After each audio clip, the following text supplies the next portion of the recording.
What's up, NBA fan? What's up, all sports fans? This your boy, JB, host of the Behind the Bench podcast network and channel. Just want to give a shout out to the rest of the crew. I'm talking about Shy, Kelvin, and Jermaine. And for everyone who's tuning in, I hope that you support Behind the Bench, become a subscriber, and help make this show the best that it can be. Now, in yesterday's NBA games, last night NBA games, we saw the Denver Nuggets versus the Chicago Bulls. And Chicago Bulls, they're a respectable team. I don't believe they're a title contender, but throughout the course of the regular season, they could win possibly 42, maybe 44 games, give or take 2 games here and there. But they got some star power with Zach LaVine and DeMar DeRozan and whatnot. But they sure miss Lonzo Ball, man. Lonzo Ball, when he signed with the Chicago Bulls prior to the 2021-2022 season, the first 3 months of that campaign, Lonzo Ball's court awareness, his defense, and his ability to space the floor, now hitting the three-point shot at a 40% clip and improving his free throw percentage to like 80%. He was a driving force and helping the Chicago Bulls reach the top of the Eastern Conference standings before he got hurt.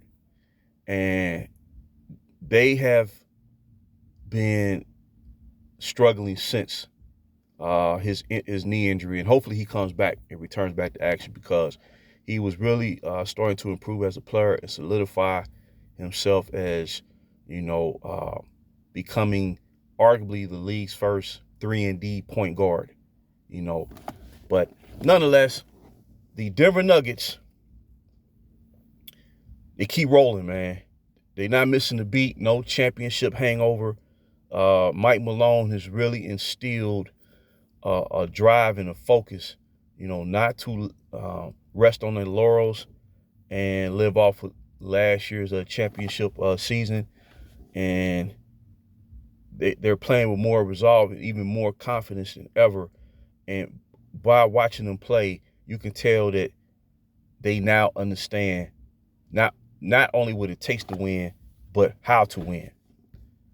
So if you look at last night's results, the Denver Nuggets, which was a close game for about a half, and then they opened up the can in the third quarter, and they ran away with a 123-101 victory with the Joker himself, Nikola Jokic, leading the way with darn near another 30-point triple-double, 28 points, 16 rebounds, and 9 assists.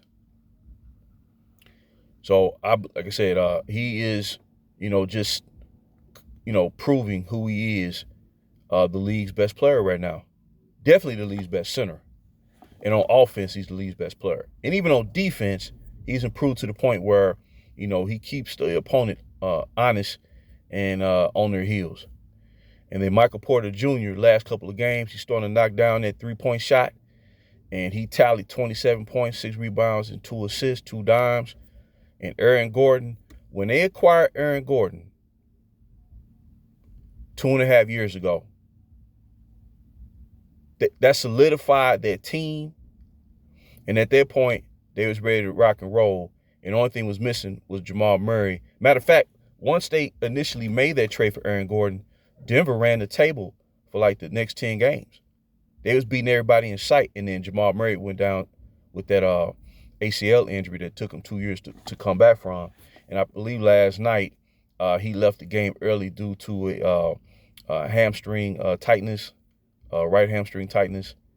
And I guess they're taking precaution with that. But Reggie Jackson steps right in and delivers the goods with 16 points. And then second-year player Christian Braun, 10 points, 5 boards, and 4 dimes. And their bench produced 40 points. So if they're going to get that type of bench production to complement what the starting 5 is doing, the Denver Nuggets can very well repeat as NBA champions. They are a prime team. I just love the way, I love the fact that the Denver Nuggets organization is showing the world that you don't have to mortgage away your whole lot and go for broke and throw all your chips in the middle of the table and throw all caution to the wind to embrace a win now scenario, because more often than not, you're going to lose. And we're seeing it already this year in some form or fashion with the three teams that are operating under that MO. Phoenix has struggled out the gate with players down, injured, or players who haven't even suited up for the franchise yet. And then the Clippers are in flux after trade for James Harden. You really don't know how it's going to go. It almost feel like a last gasp effort to try to win a crown with Kawhi Leonard and Paul George as the mainstays on that team for the past 4 or 5 seasons. And Westbrook, running the point, he is playing good.